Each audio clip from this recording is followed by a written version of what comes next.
আসসালামু আলাইকুম। আজকে মাছ বোনা হবে একেবারে সেই লেভেলের। চিন্তাই করতে পারবেন না এত মজাদার একটা মাছ বোনা হবে। প্রথমে যেটা করতে হবে হলুদ পাউডার, স্বাদমতো লবণ দিয়ে মসলা মেখে নিতে হবে। মেখে ১০ মিনিট রেস্টে রেখে দিয়ে গিয়েছিলাম। এখন এসে ডুবো তেলে ভেজে নিচ্ছি। সবসময় একই রকম মাছ বোনা কেউ পছন্দ করে না। তাই চিন্তা করলাম আজকে একটু অন্যরকম ভাবে করি। তাতে করে দুটো জিনিস একসঙ্গে মেকআপ হবে। এখানে দুটো আলু চিকন করে ফলে নিয়েছি, কেটে নিয়েছি, সঙ্গে নিয়েছি টমেটো কুচি।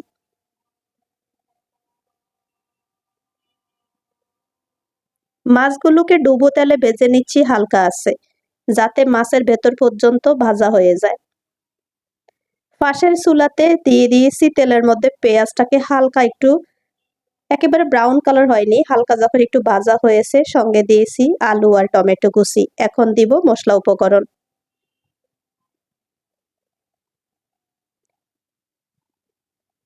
যেহেতু মাছের মধ্যে আমি হলুদ পাউডার লবণ দিয়েছি তাই চিন্তা করে এখানে কিন্তু দিতে হবে হলুদ পাউডার, মরিচ পাউডার, স্বাদমতো লবণ, জিরা পাউডার একসঙ্গে দিয়ে এখন একটু আলুর সঙ্গে মিশিয়ে নিচ্ছি।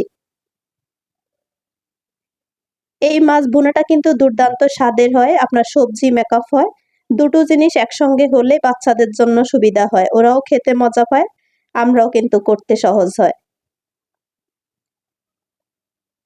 শুধু মাছ বোনা খেতে খেতে একঘেয়েমি জীবন হয়ে যায়, তাই একদম চিন্তা করলাম আজকে সবজির পরিবর্তে আলু আর টমেটো দিয়ে মাছটাকে ভুনা করব। দেখতে পেয়েছেন ভাজা ভাজা হওয়ার পরে সঙ্গে দিয়েছি ১ কাপের মতো পানি, দিয়ে দিয়েছি কয়েকটা কাঁচামরিচ, উপর থেকে বসিয়ে দিচ্ছি ভাজা মাছ।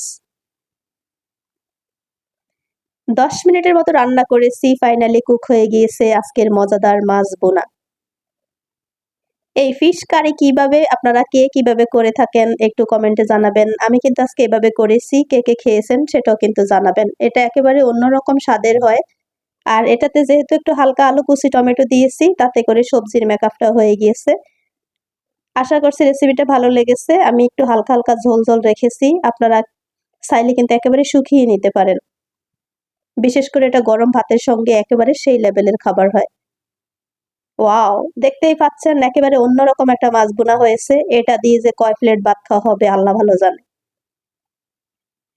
আশা করছি রেসিপিটা আপনাদের ভালো লেগেছে। ভালো লাগলে ভিডিওতে ছোট্ট একটা লাইক দিয়ে পাশে থাকবেন। যারা আমার চ্যানেলে নতুন চাইলে কিন্তু চ্যানেলটা সাবস্ক্রাইব করে নিতে পারেন। অলরেডি যারা এই কাজটা করে ফেলেছেন তাদেরকে অসংখ্য ধন্যবাদ। আর এরকম করে বাসায় রান্না করে খাবেন কিন্তু। আল্লাহ হাফিজ। আসসালামু আলাইকুম।